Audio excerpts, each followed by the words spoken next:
একটা বিষাক্ত সাপ পাঠা দিছে, যা ওই যে ছিদ্রের মুখে পা দিছে, ছিদ্র বন্ধ করে দিছে, ওই পায়ের তালুতে কামড় দিয়ে। আচ্ছা, নবী উরাতের উপরে ঘুম পাড়তেছে, আর সেই সময় একটা সাপ এসে কামড় দিবি, এত সাহস? এখানে সাপকে আল্লাহ অর্ডার করছে, যা কামড় দে। সাপ কয়, আল্লাহ এইটা একটা কামড় দেওয়ার সময়? আল্লাহ কয়, পরীক্ষা হচ্ছে, পরীক্ষা হচ্ছে আজকে ফিলিস্তিনে। আল্লাহ ইচ্ছা করলে আবাবিল পাখি দিয়া আব্রাহাম আশার মতন ইসরায়েল ইহুদিদেরকে ধ্বংস করতে পারে। ধরে কোন পারে, কে পারে না? পারে, পারে। আব্দুল মুত্তালিব নবীর দাদা সেদিন কাবা ঘরের দরজা গিয়ে বলেছিল, আল্লাহ তোমার ঘরকে ধ্বংস করার জন্য হস্তি বাহিনী আসতেছে, আমার করার কিছু নেই, তোমার ঘর তোমার উপরে দায়িত্ব দিলাম, তুমি হেফাজত করো। আল্লাহ তাআলা সূরা ফিলের মধ্যে বলে দিলেন, আলাম তারা কাইফা ফাআলা রাব্বুকা বিআসহাবিল ফিল আলাম ইয়াজআল কাইদাহুম ফি তাদলিল ওয়া আরসালা আলাইহিম তায়রান আবাবিল। এখনো যারা হজ করতে যান, মক্কাত গেলে আবাবিল পাখি দেখতে পাবেন। এই পাখি আবার কি লিছে মুখের মধ্যে? আপনারা যে সরষা বনেননি, ঠিক ওই রকম সরষার দানার মতো ছোট ছোট পাথর মারছে। আরে বাবা রে, হস্তি বাহিনী একবারে যেরকম গরু ঘাস জাবর কেটে, আবার ঘাস কোনো সময় মুখের থেকে বার করে দেখবেন, যেটা ভালো লাগে না তাই চাপে চাপে বার করে। অনেক লোক পান খায়, পান আবার পরে ফেলে দেয় না, পিসকি খায় আর পান ফেলে দেয়, এটাই নিয়ম। তো এখন এইভাবে চাবাইছে, জানেন, যে অ্যাটম বোম গুলো মারছে সরষার দানার মতন, হস্তি বাহিনী শেষ। আপনার বলেন তো, সে আল্লাহ আছে না নাই? কিন্তু আজকে 20,000-এর বেশি ফিলিস্তিন মুসলমান শিশু বাচ্চারা হত্যা হলো, আজকে গোটা বাইতুল মুকাদ্দাস রক্তাক্ত হলো, আল্লাহ কিছুই করতেছে না। কারণ কি? কারণ হলো পরীক্ষা।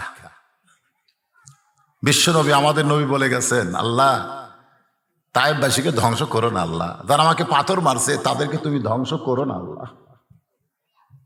আল্লাহকে কি নবী রে?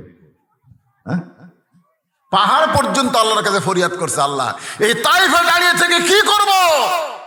যার ওসিলায় সবকিছু সৃষ্টি হলো, তাকে ওরা পাথর মেরে রক্তাক্ত করে দিল, হুকুম দাও ওদের মাথার উপর দিয়ে আমরা পড়ব। আল্লাহ রাসূল বলেন, না আল্লাহ ধ্বংস করে দিও না, ওরা বোঝেনি আমাকে মারছে, ওরা বোঝে না আমাকে মারছে, ওরা একদিন বুঝবে, সেদিন আফসোস করবে। আমরা সেই নবীর উম্মত। আজও বাংলাদেশে অনেক নায়েবে রাসূল আছে, তারা চাইলে ইহুদিরা ধ্বংস হয়ে যাবে, ধরে কোন কথা ঠিক কি না? কিন্তু তারা ধ্বংস চায় না, তারা হেদায়েত চায়, তারা হেদায়েত চায়। এই কারণে ইসরায়েলের ইহুদি এখনো জীবিত আছে, ধরে কোন কথা ঠিক কি না? ভাইজান, নাসরুম মিনাল্লাহি ওয়া ফাতহুন করিব ওয়া বাশশিরিল মুমিনিন, সাহায্য তোমাদের অতি নিকটে। আল্লাহ বারবার সাহায্য করতে চায়, তোরা পারবি না, তোদের পাওয়ার নাই, তোরা ভাই ভাই ঠাই ঠাই। মাত্র 90 লক্ষ ইহুদি বাইতুল মুকাদ্দাস দখল করবার চায়, আর 230 কোটি মুসলমান। তোরা ঘুম পাড়িস? তোরা পেশাব করে দিলে ইহুদিরা ভাসে যাবি, তোরে কোন কথা ঠিক কিনা? গোটা পৃথিবী মিলা ইহুদির সংখ্যা হলো মাত্র 90 লাখ, এখনো 1 কোটি হয়নি। আর আমরা মুসলমান হলাম 230 কোটি। কি মনে করতেছেন 2060 সালে মুসলমান হবে গোটা পৃথিবীর ভিতরে সবচাইতে বেশি? জোরে কোন সুবহানাল্লাহ।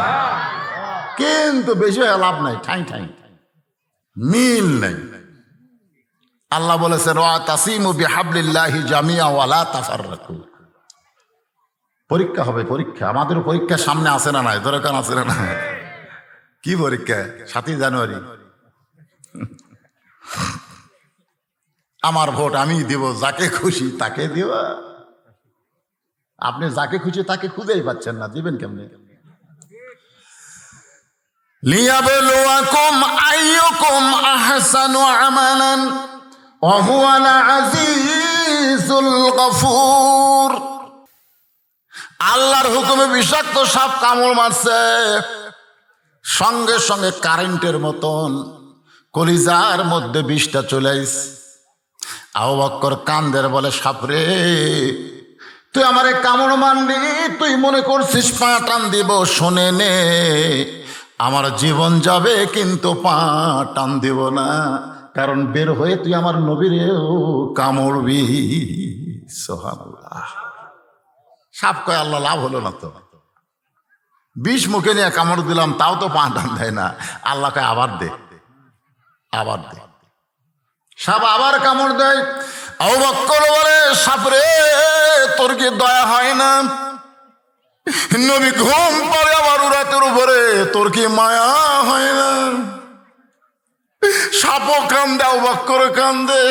আল্লাহ বলে সাপরে আবার কামড় দে, আবার কামড় দে। কিতাবের মধ্যে আছে 5 বার সাপটা কামড় মারলো, গোটা দেহ থরথর করে কাঁপতেছে। আবু বকর আর ধৈর্য ধারণ করতে পারে না, বিষের যন্ত্রণায় অসতর্ক মুহূর্তে 1 ফোঁটা চোখের পানি কখন জানি নবীর গাল মোবারকে পড়েছে। নবী আমার শিশু বাচ্চার মতন চোখ মেলে বলতেছে, আবু বকর বিয়ে বাচ্চার কথা মনে করে কাঁদতেছ? আবু বকর বলে হুজুর কি বলবো আপনাকে, এই চামড়াটা কেটে কলিজা বের করে যদি আপনারা হাতে দিতাম, আপনি খুঁজে খুঁজে দেখতেন আমার কলিজার মধ্যে আল্লাহ রাসূল ছাড়া আর কারো জায়গা নেই। তাহলে কেন কাঁদতেছ জানতে চাই। বলে আপনি ঘুমায় গেলে আপনার কপালের ঘাম নিজের চেহারায় মালিশ করলাম, গাড়ে সুর অন্ধকার দুর্বৃত হয়ে আলোকিত হয়ে গেল। হঠাৎ ছিদ্র দেখতে পেয়ে বাম পাখানা ছিদ্রের মুখে এখনো লাগাই আছি, কি যেন বারবার আমারে কামড় দেয়। নই বলা আবু বকর তোমারে বারবার কামড় দেয় আর তুমি একবার আমারে ডাকতে পারলে না? আবু বকর বলে হুজুর এখন পর্যন্ত আমার জীবনের চাইতে, এই অধমের জীবনের চাইতে আপনার ঘুমের দাম বেশি। মরে যাব কিন্তু আপনার ঘুম আমি ভাঙ্গানোর মতো সাহস পাবো না। গাড়ি সুরের মধ্যে রাসূল বলে আল্লাহ যে আবু বকর নিজের জীবনের চাইতে আমাকে মহব্বত করে, আমি রাসূলটাকে কি দিব? আল্লাহকে কিছুই দেওয়া লাগবে না, গোল্ডেন এ প্লাস পাইছে। ধরে কেন সুবহানাল্লাহ। সেই পরীক্ষা আমাদের সামনে আসতেছে। মুসলমানের কাছ থেকে নবীর আদর্শ, নবীর সুন্নতকে কেড়ে নেওয়ার জন্য কাফের বেঈমান চেষ্টা করতেছে। কারণ দাড়িওয়ালা, টুপিওয়ালা, জুব্বাওয়ালার যে পাওয়ার আছে, এই পাওয়ারকে সিজ করার জন্য ওরা ওদের চরিত্র, ওদের কালচার, ওদের সবকিছু আমাদের কাছে দিয়ে আমাদের ভিতরের ইমানের পাওয়ার ওরা কেড়ে নেওয়ার চেষ্টা করতেছে। ধরে কোন কথা ঠিক কিনা? আমাদের ছেলেগুলোর হাতে এরকম মোবাইল দেওয়া হয়েছে। এখন একই জায়গার মধ্যে খারাপও আছে, ভালো আছে। ওরা খারাপ শিক্ষা পায় ভালো জিনিস কোনোদিন দেখবে? ইচ্ছা করলে ইউটিউবে গিয়া বদুশের ওয়াজ, আজহারির ওয়াজ, আমির হামদার ওয়াজ, আল্লামা সাইদি হুজুরের ওয়াজ, এগুলো ওয়াজ ওরা শুনতে পারবে। পারবে কি পারবে না? আবার একটু ব্যাস সাইজ হলে অনেক কিছু আছে অশ্লীল। এরা দরজা জানলা বন্ধ করে বিশ্বাস করে কেউ দেখতেছে না। আমাদের যুবকগুলো দরজা জানলা বন্ধ করে বিশ্বাস করে কেউ দেখতেছে না। কিন্তু ইমানটা যদি থাকতো তাহলে তার বিশ্বাস বলতো কেউ না দেখলেও আল্লাহ দেখতেছে, কেউ না দেখলেও 2 ফেরেশতা বসে নাই, এরা লিখতেছে। জোরে কোন কথা ঠিক কিনা? আজকে তুমি মনে করতেছ দরজা জানলা বন্ধ করার সমানে খালি সিল মারমো, কেউ দেখবি না, একলা হয়ে 20টা ভোট দেবো, কেউ দেখবে না। আল্লাহ কয়ে জাগা মতো এমন মার দেওয়া হবে কেউ তোকে আর বাঁচাবার পারবে না। জোরে কোন কথা ঠিক কিনা? ওদের রংবাজ একটা সিনেমা, আমরা যখন ছোট ছিলাম তখন আইছিল বাংলাদেশে। এখনকার ছেলেরা তো দেখেন রংবাজ, নামটা খারাপ কিন্তু গানটা ভালো। যদি ফুলগুলো হয় অভিমানে ঝরে যায়, আমি মালা গেথে বলো কারে পরাবো, সে যে কেন এলো না কিছু ভালো লাগে না, কবরে আসুক তারে হে আমি মজা দেখাবো। ওই দেখেন ঘুরতেছে, দেখেন খালি, এই দেখেন এই ছেলে কোরআনের মাহফিল ওভারটেক করে ওরা কুটি যায়। হ্যাঁ বুঝতেছেন না? ওরাই হলো দেশের ভবিষ্যৎ, ঠিক কিনা বলেন? ওরাই ভবিষ্যৎ। আল্লাহ রাসূল বলবে এমন একটা জামানা আসবে, জামানায় আগুনের আংটা হাতে রাখা সহজ হবে কিন্তু ইমান রক্ষা করা বড় কঠিন হবে। ওই জামানায় জালেমরা রাস্তায় থাকবে, বাহিরে থাকবে, আলেমদেরকে ধরে ধরে জেলখানার মধ্যে ঢুকানো হবে। এই জামানা আসবে যে আলেমেরা হক কথা কয় কোরআন হাদিসের সত্য কথা কয় ওর কক বারাত হবে না, আর তারা হুবার মায়ের কিচ্ছা কয় ওরা থাকবে, ওরা থাক। আসেন ফাদখুলি ফি, পড়েন ফাদখুলি ফি ইবাদি ওয়াদখুলি জান্নাতি। কত সুন্দর কথা, যে আমার গোলামি করবে, যে আমার গোলামির শৃঙ্খলে নিষ্কাবদ্ধ করে নিবে, আমি আল্লাহ ঘোষণা দিলাম দুনিয়ার জীবনে তোমার গোলামি থাকবে, কিন্তু মরার পরে গোলামি থাকবে না। আমি আল্লাহ তাআলা তোমাকে জান্নাত দিয়া বরণ করে নিব। সবাই বলবে লোকটার কেউ নাই রে, লোকটা বড় একা হয়ে গেল রে, কবরে বালিশ নাই, বিছানা নাই, আহারে জানলা নাই, দরজা নাই, লোকটা বলে একা হয়ে গেল। আল্লাহ কায় পাগলা, একা হচ্ছে, ও কেবল চলে আইছে আসল ঠিকানায়। সুবহানাল্লাহ খান। আর দুনিয়া সিজনুল মুমিনিন, যারা প্রকৃত মুমিন হবে দুনিয়া তাদের জন্য জেলখানার মতো হবে। নিজের ইচ্ছা মতো চলতে পারবে না, তারা চলবে আমার আল্লাহর ইচ্ছায়, নবীর সুন্নাত মোতাবেক। একটু খেয়াল করবেন, এই যে ইবাদি শব্দকে ব্যাখ্যা করতে গিয়া ইমাম মালিক বলেছেন বাইনাল আবদি ওয়াল কুফরি তরকুস সালাত। ইবাদি, এতে ফাদখুলি ইবাদি, ইবাদিকে ব্যাখ্যা করতে গিয়ে বলেছেন বাইনাল আবদি, কারা কারা ইবাদতকারী, অল কুফরি, এবং কারা কাফের। এইটাকে যাচাই করতে গেলে যে জিনিসটা লাগবে তার নাম হলো নামাজ। যেরকম তার নাম কি, বাইনাল আবদি অল কুফরি তরকুস সালাত। এই বান্দা আর কাফেরকে বাছাই করতে গেলে বেশি জিনিস লাগবে না, এক নম্বর লাগবে নামাজ। যার নামাজ আছে সে হবে বান্দা, সে হবে আল্লাহর গোলাম, সে হবে জান্নাতি। যার নামাজ নাই ওই যতই মুসলমান দাবি করুক ও কিন্তু বান্দা না, ও হলো কাফের। বুখারী শরীফের হাদিস। আল্লাহ রাসূল আরো কঠোর হয়ে বলছেন মান তারাকা সালাতু মুতাম্মিদান ফাকাত কাফারা। ইচ্ছা করে এক ওয়াক্ত নামাজ যারা বাদ দিল, ইচ্ছা করে এক ওয়াক্ত, বেশি ওয়াক্ত না, কয় ওয়াক্ত, এক ওয়াক্ত বাদ দিল, ওই কাফের। আর যে সমস্ত যুবকেরা ধাপতি তুলি আর মাহফিল করতেছে, মাহফিলের টেনশন তোমাদের মাথায়, মাশাআল্লাহ থাকলে ভালো। গ্রামের বাড়ি ঘর সুন্দর না হলো মসজিদটা মাশাআল্লাহ খুব সুন্দর, আলহামদুলিল্লাহ।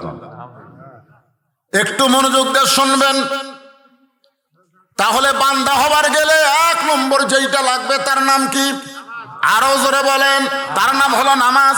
বর্তমান সরকার প্রধানমন্ত্রী আমাদের বাংলাদেশে 564টা মসজিদ বানায় দিস, 564টা মসজিদ, নাম দিছে মডেল মসজিদ। কি মসজিদ? মডেল মসজিদ। কিছুদিন আগে একজন নেতা বলতেছে মৌলানারা ওয়াজ করবার যায় প্রধানমন্ত্রীর এই গুণের কথা কয় না। গোটা পৃথিবীর কোন প্রধানমন্ত্রী, কোন প্রেসিডেন্ট এত মসজিদ বানাছে যেটা বাংলাদেশের প্রধানমন্ত্রী তৈরি করলো, এ কথাটা অত্যন্ত বলা দরকার। তা আমি বললাম 564 মসজিদ করা, 564 সিনেমাও করবার পারতো, ধরে কোন ঠিক কিনা? তো সিনেমা হল না করে কি বানাইছে? মসজিদ বানাইছে। কারণ কি? এই যুবকগুলো বাইরে ঘোরার জন্য। কিন্তু আপনি গেছেন মসজিদে, মডেল মসজিদে কোনোদিন ঢুকছেন? কথা কয় না। এত সুন্দর মসজিদ বানালো, ঢুকবেন না? আমি কয়েকটা মসজিদের মধ্যে ঢুকে দেখছি বিশাল মসজিদ, কিন্তু মুসল্লি নাই। ধরেন কি নাই? মুসল্লি। তো বাংলাদেশে মানুষের সংখ্যা মনে হয় কম। মানুষের সংখ্যা কম না বেশি? কিন্তু মুসল্লির সংখ্যা। এই দায়িত্ব কার? মুসল্লি বাড়ানোর দায়িত্ব কার? হুজুরে আমরা বক্তাদের মুসল্লি বাড়ানোর দায়িত্ব আল্লাহ কোরআনে বলেছেন। কোরআনে কতগুলো আয়াত হলো ডাইরেক্ট আর কতগুলো হচ্ছে হিকমত। এখানে আল্লাহ ডাইরেক্ট বলেছেন আল্লাযীনা ইম্মাক্কান্নাহুম ফিল আরদ, মুসলমানের মধ্যে কাউকে যখন প্রধানমন্ত্রী করা হবে, মুসলমানের মধ্যে কেউ যখন প্রেসিডেন্ট হবে, তার এক নম্বর দায়িত্ব হলো পদ্মা সেতু নির্মাণ করা, এক নম্বর দায়িত্ব হলো মাদক মুক্ত যুবক করা, এক নম্বর দায়িত্ব হলো বাল্য বিয়া বন্ধ করা, এক নম্বর দায়িত্ব হলো 564 মসজিদ করা। আল্লাহ রাসূল বলতেছেন একটাও তার এক নম্বর দায়িত্ব না। আল্লাহ বলতেছেন তার এক নম্বর দায়িত্ব হলো আকামুস সালাত, নামাজ কায়েম করা। আজকে আলেম ধরার জন্যে পুলিশ ঘুরতেছে, আলেম ধরার জন্য না, নামাজের আজানের পরে যারা রাস্তা ধরে ওদের পাসাদ বাড়ি দেওয়ার জন্য পুলিশ ঘোরা দরকার। জোরে কোন কথা ঠিক কিনা? আজকে প্রধানমন্ত্রী যদি বলতে 564 মসজিদ বানাইছি, মডেল মসজিদ ভরা লাগবে মুসল্লি দিয়ে, আজান দেওয়ার পরে যারা বাহিরে ঘুরবে ওদের পাশার কাপড় খুলে পাশায় 10 টাকা বাড়ি মারো। আপনারা বলেন তো নামাজি হতো না? আর নামাজি হলে লাভ কি? আল্লাহ কোরআনে বলেন, ইন্নাস সালাতা তানহা আনিল ফাহশাই ওয়াল মুনকার, একমাত্র নামাজি পারে মানুষকে যাবতীয় খারাপি থেকে বাঁচায় দিতে। আমাদের ছেলেগুলো যদি নামাজি হতো তাহলে বাপ মার কোনো টেনশন করা লাগতো না। এ কারণে রাসূল বলেছেন 7 বছর থেকে তুমি নামাজের তালিম দাও, কিভাবে নিয়ত বান্দা লাগবে, কিভাবে হাত বান্দা লাগবে, কিভাবে রুকু করা লাগবে, কিভাবে সেজদা করা লাগবে। এই তালিম দেওয়ার সময় হলো 3 বছর। জোরে বলেন কয় বছর? কারণ নামাজের দাঁড়ানো শেখা লাগবে, নিয়ত বান্দা শেখা লাগবে, হাত বান্দা শেখা লাগবে, রুকু করা শেখা লাগবে, সেজদা দেওয়া শিখতে হবে। এইগুলো তালিম দেওয়ার সময় হলো 3 বছর। 10 বছর থেকে তাকে ঘাড় ধরে যখন কি করে বলা হয়েছে, জোর করে, জোর করার জায়গা নেই, বললাম ঘাড় ধরে, ঘাড় ধরে মসজিদ লিয়া জানি। এটা হলো আপনাকে দায়িত্ব। বাবা আপনি বুড়া মানুষ, তাহাজ্জুদ পড়েন, আর আপনার আইডিয়া ঘুম পাড়তিছে 3টা পর্যন্ত আর্জেন্টিনার খেলা দেখে আর সালাতো খায়রুন নাম শোনার পরে ঘুমায়া যায়। আপনি বাবা ভেস্তে যাবেন? আপনি বাবা জান্নাতে যাবেন? জান্নাত আপনার মামা বাড়ি নয়। আল্লাহ কোরআনে বলেছেন, কু আনফুসাকুম ওয়া আহলিকুম নারা, জাহান্নামের আগুন থেকে যদি বাঁচতে চাও তুমি বাবা একলা বাঁচো না, তোমার আহাল পরিবার নিয়ে বাঁচতে হবে। ফাতেমার কাছে সে নবী বলতেছে, ফাতেমা তোর কি কখনো মনে হয় না আমি আল্লাহর নবী? ফাতেমা কয়, আব্বা আপনি কি কন? আপনি হলেন ইমামুল আম্বিয়া, ইমামুল মুরসালিন, আপনি হলেন সমস্ত নবীদের ইমাম, খালি নবী? আল্লাহ নবী চোখের পানি বের করে বলে, ফাতেমা তুই যেন কখনো মনে করিস না তোর বাবা আল্লাহর নবী বলে আল্লাহ তোকে জান্নাত দিবে। কখনো মনে করিস না মা, আমি বিশ্ব নবীর মেয়ে হওয়ার কারণে আল্লাহ তোকে খাতির করবে। ও ফাতেমা, আল্লাহর জান্নাতে যদি যাবার চাও তাহলে আল্লাহর বান্দি হও, আল্লাহর বান্দি হও। তুমি আল্লাহর হুকুমগুলো আমল করো ফাতেমা। তুমি যত আল্লাহর হুকুম আমল করবে আল্লাহ তোমার জন্য জান্নাতের দরজা খুলে দিবে। ফাতেমা চোখের পানি বের করে বলে, বাবা আপনি বিশ্ব নবী হওয়ার পরেও আমার কোনো উপকার হবে না? রাসূল বলেন, হবে, তবে আমার মেয়ে হিসাবে না, আমার উম্মত হিসাবে হবে। জোরে কেন সুবহানাল্লাহ। আমার মেয়ে হিসাবে আমি তোকে কিছু করে দেবো। আল্লাহ ওটা আমার মেয়ে, আল্লাহ ওকে একটু খাতির করে দাও, এ কথা বলা যাবে না। বলা লাগবে ফাতেমা আমার উম্মত, উম্মতের হিসাবে তুই কিছু হয়তো ছাড় পাবি, কিন্তু মেয়ে হিসাবে না। আমল করে জান্নাতে যেতে হবে। ফাতেমা বললেন, বাবা তাহলে কি আমল করব? আল্লাহ রাসূল বললেন, মাত্র 4টা আমল করা হবে। কয়টা? 4টা। 1 নম্বর হলো নামাজ, 2 নম্বর হলো রমজান মাসের রোজা, 3 নম্বর হলো স্বামীর কথা মতো চলা, 4 নম্বর হলো সতীত্বের হেফাজত, পর্দা করা। এই 4টে আমল যদি তুই করতে পারিস ফাতেমা, আমি গ্যারান্টি দিয়ে দিলাম আল্লাহ তোরে 8টা জান্নাতের মালিক বানায়া দিবে। রাসূল বললেন, ফাতেমা 24 ঘন্টা তোমাকে নামাজ পড়া লাগবে না, 24 ঘন্টার মধ্যে মাত্র 5 বার তুমি নামাজ পড়বা। জোরে কোন কয়বার? 24 ঘন্টা পড়া লাগবে না। ফাতেমা রমজান মাসে রোজা সারা বছর করা লাগবে না, 12 মাসে 1 মাস রোজা করলেই তোমার রোজা আদায় হবে। ফাতেমা শোনো, স্বামীর খেদমত সবসময় করা লাগবে না। যখন তোমার বিবাহ হবে স্বামীর কথা মতো চলবে, যতক্ষণ স্বামী তোমার কাছে থাকবে। স্বামী যখন দূরে যাবে তখন তুমি আবার স্বামী খেদমত থেকে তার থেকে মুক্ত হবে। কিন্তু ফাতেমা পর্দা, এই পর্দাটা 24 ঘন্টার মধ্যে 1 ঘন্টাও বাদ দেওয়া যাবে না। সব সময় যে আমল তোমাকে করতে হবে সে আমলের নাম হলো পর্দা। জোরে কান সুবহানাল্লাহ। এই জন্য নারীদের জন্য, আমার মা বোনদের জন্য যারা পর্দার অন্তরালে বসে বসে কথাগুলো শুনতেছেন, আপনাদের আমল করতে হবে জান্নাতে যাওয়ার জন্য। আমরা পুরুষ মানুষ, আমাদের আমল করা লাগবে। আর 1 নম্বর আমল আল্লাহ বান্দা হওয়ার জন্য, তার নাম হলো নামাজ। জোরে কোন তার নাম কি? তার নাম হলো নামাজ। এখন নামাজটা কি করবেন? পড়বেন না ধরবেন? একটা গান আছে, এই গানটা কই দেখেন তো, বুঝতে পারেন নাকি? হাদিসে আছে বিস্তারিত, হুজুরি কলব ব্যতীত করছেন কালেও নামাজ তোর হবে না। হাদিস আছে বিস্তারিত, হুজুরি কলব ব্যতীত করছেন কালেও নামাজ তোর হবে না। তবে কেন গাও জোয়ারি, মানুষকে দেখাও নামাজ পড়ি। ও তোমার সিদ্ধ বীজে, ও তোমার সিদ্ধ বীজে সুফসল হবে না রে মুসলমান। আজও কেন আল্লাহর নামাজ ধরতে পারলা না? আজকে আমাদের বাংলাদেশে সমস্ত ইবাদতের চাইতে 1 নম্বর ইবাদতের নাম হলো নামাজ। জোরে বলেন নাম কি? আর এই নামাজটা পড়লে হবে না, এই নামাজটা আমাদেরকে ধরা লাগবে। আমি নিজে যদি ধরতে পারি নামাজের মজা পাবো, আর মজা পাইলে আমি মানুষকে বোঝাবার পারবো। কিন্তু আমি নিজেই তো নামাজ ধরিনি, মাঝে মধ্যে পড়ি। এক লোক আমারে কয়, হুজুর যারা খালি জুম্মা পড়ে এরকে খবর কি? 5 ওয়াক্ত পড়ে না, খালি জুম্মা পড়ে, এরকম লোক আছে না নাই? খালি কোনটা পড়ে? তাও জুম্মা ঠিক মতো পড়ে না, সবার শেষে আগে যায়। এরকে রেজাল্ট কি? আমি বললাম লা তাকনাতু মির রাহমাতিল্লাহ, আল্লাহ রহমত থেকে নিরাশ হওয়া যাবে না। আল্লাহ এদেরকেও জান্নাত দিবার পারে, কারণ আল্লাহ দয়ার শেষ আছে। তো জুম্মা পাটি মুসকে মুসকে হাসতেছে। আমি তখন কইলাম, আল্লাহ তোমাকে বলবে যে যারা 5 ওয়াক্ত পড়েনি, খালি জুম্মা পড়ছো, আমি আল্লাহ তাদেরকে জান্নাত দিলাম, যাও। সমস্ত জুম্মা পাটি খুশি হয়ে জান্নাতের দিকে মারবি দৌড়। জান্নাতের কাছে গিয়ে দেখে জান্নাতের দরজার বিশাল একটা তালা দেওয়া।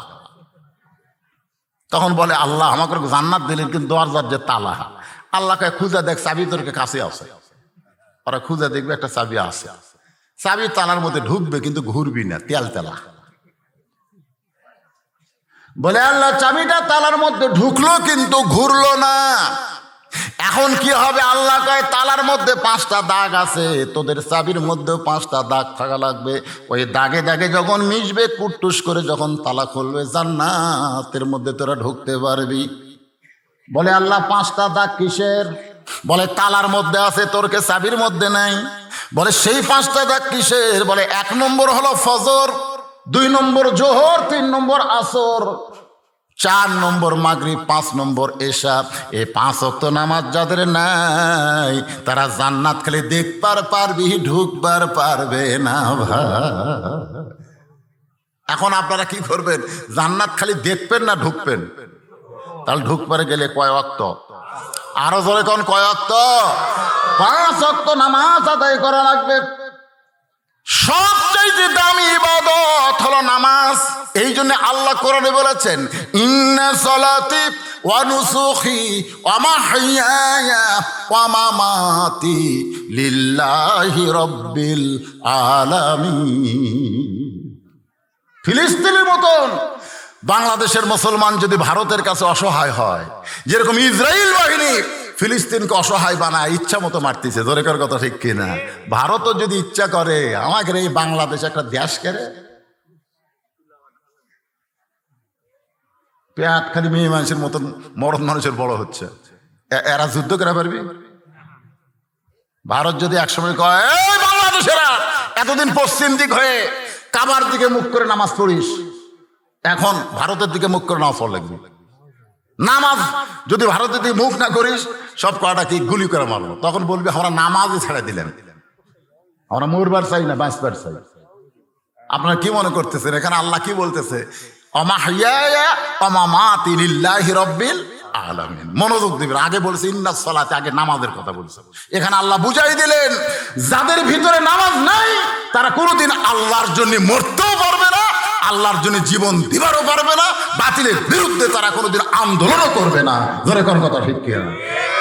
এজন্য ইসলামী আন্দোলনের কর্মী হবার গেলে, আল্লাহর দুনিয়া আল্লাহর কোরআনের বিজয় যদি আপনি চান, 1 নম্বর নামাজে আপনাকে হওয়া লাগবে, নামাজি। এখন নামাজি কারে কয় বোঝানোর জন্য ছোট্ট একটা ঘটনা বলবো।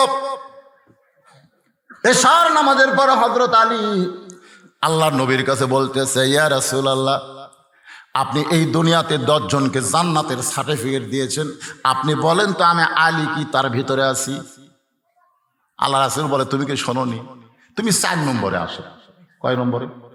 4 নম্বরে। 1 নম্বর আবু বকর, 2 নম্বর ওমর, 3 নম্বর ওসমান, 4 নম্বর আলী। আলী বলতে, হুজুর আজ থেকে যদি আমি নামাজ না পড়ি তারপরেও কি জান্নাতি? আল্লাহ রাসূল কিছুক্ষণ চুপ করে থাকলেন। রাসূল কিন্তু কথা ইচ্ছা করে বলেন না। মা ইয়ান্তিকু আনিল হাওয়া ইন হুয়া ইল্লা ওয়াহয়ুন ইউহা। কিছুক্ষণ আল্লাহ রাসূল চুপ করে থাকলেন, তারপরে মুস্কি হাসিতে বললেন, তুমি যদি নামাজ বাদ দাও তারপরে আল্লাহ তোমাকে জান্নাত থেকে বাদ দিবে না। আলী বলতে, কথা কি ঠিক? বলে, আমি যেটা বললাম সেটাই ঠিক। তুমি নামাজ বাদ দাও, আল্লাহ তোমাকে জান্নাত থেকে বাদ দিবে না। আলী বলতেছে, 5 ওয়াক্ত একবারে বাদ দেওয়া যায় না, আজ থেকে ফজর বাদ দিলেন। এসব নামাজ বলতেছে, আজ থেকে ফজর বাদ দিলেন। এটা খুব ঝামেলার নামাজ, খুবই ঝামেলা। এই নামাজ কিন্তু খুব ঝামেলা, বিশেষ করে এই পৌষ মাঘ মাসার বেশি ঝামেলা, ঠিক কিনা বলেন? এই সকালবেলা কম্বল ল্যাপ তোষক বাদ দিয়ে ঠান্ডা পানিতে অজু করে, আপনি কি মনে করছেন বর্তমানে এই সময় ঠান্ডার মাসে যারা ফজরের নামাজ অজু করে মসজিদ দিকে যায়, ফেরেশতা বলে আল্লাহ এরা কে? আল্লাহ বলে, বাংলাদেশে যদি বদর যুদ্ধ হতো এরা বদর যুদ্ধের সৈনিক। আর সালাতো খায়রুন শোনার সাথে সাথে যারা ল্যাপক লাত্তি মারে, কম্বল ঠেলে ফেলে দেয়। কিসের ল্যাপ কম্বল? আমাকে আল্লাহ ডাকতেছে, মুয়াজ্জিন না, আমাকে কে ডাকতেছে? ঠান্ডা পানি ওযু করে বেস্তাকে, আল্লাহ কি হলো? ওযু শেষ, জীবনের গুনাহ শেষ। জোরে করুন সুবহানাল্লাহ। মসজিদে হাঁটতেছে, এখন ও মর্দে মুজাহিদ জিহাদের ময়দানে যাচ্ছে। সুবহানাল্লাহ বলেন। আর সেই নামাজ আলী পড়বি না। আল্লাহ রাসূল বললেন, ছাইরা দিলেও আল্লাহ তোমার জান্নাত থেকে বাদ দিবে না। হযরত আলী যখন চলে আসলো, এমন সময় আবু বকর নবীর কানের কাছে ফিসফিস করে বললেন, ইয়া রাসূলুল্লাহ, এত বড় বেয়াদবি আলী করলো, অথচ আপনি আলীরে ছাড় দিলেন, কিছুই বললেন না। রাসূল বলেন, আবু বকর সাক্ষী থাকো, জান্নাতের জন্য যদি নামাজ হয় আলী নামাজ বাদ দিবার পারবে, আর আল্লাহর জন্য যদি নামাজ হয় আলী জীবন দিবে, কিন্তু 1 ওয়াক্ত নামাজ বাদ দিবে না। আবু বকর তুমি সাক্ষী থাকো, জান্নাতের জন্য যদি নামাজ হয় তাহলে আলী নামাজ বাদ দিবে, যে নামাজ বাদ দিয়েও তো জান্নাত পাওয়া যাচ্ছে। কিন্তু নামাজ যদি আল্লাহর জন্য হয় তাহলে আলী জীবন দিবে, কিন্তু তার জীবন থেকে 1 ওয়াক্ত নামাজ কোনোদিন বাদ দিবে না। আপনারা বলেন তো, আলীর কথা ঠিক না রাসূলের কথা ঠিক? আলী কিন্তু বলেছে, আমি ফজর বাদ দিলাম। হযরত আলী প্রতিদিন এশার নামাজ পড়ে এসে বাড়ির দরজায় সালাম দেন, এটা হলো নবীর সুন্নাত। আপনি বাহির থেকে যখন বাড়ির মধ্যে ঢুকবেন, এমন সময় আপনাকে একটা সালাম দেওয়া লাগবে, গোটা বাড়িকে লক্ষ্য করে, আসসালামু আলাইকুম ইয়া আহলাল বাইত, আমার বাড়িতে যারা আছো সকলের প্রতি আল্লাহ রহমত বর্ষিত। আল্লাহ নবী বলেছেন, শুধু জীবিত মানুষ নয় রে, তোদের পাশে যদি কোনো গোরস্থান থাকে, ওই গোরস্থানের পাশে দিয়ে যখন তোমরা যাবে ওদেরকে তোমরা সালাম দিও, ওদেরকেও সালাম দিও। সবচাইতে বড় দোয়া হলো সালাম।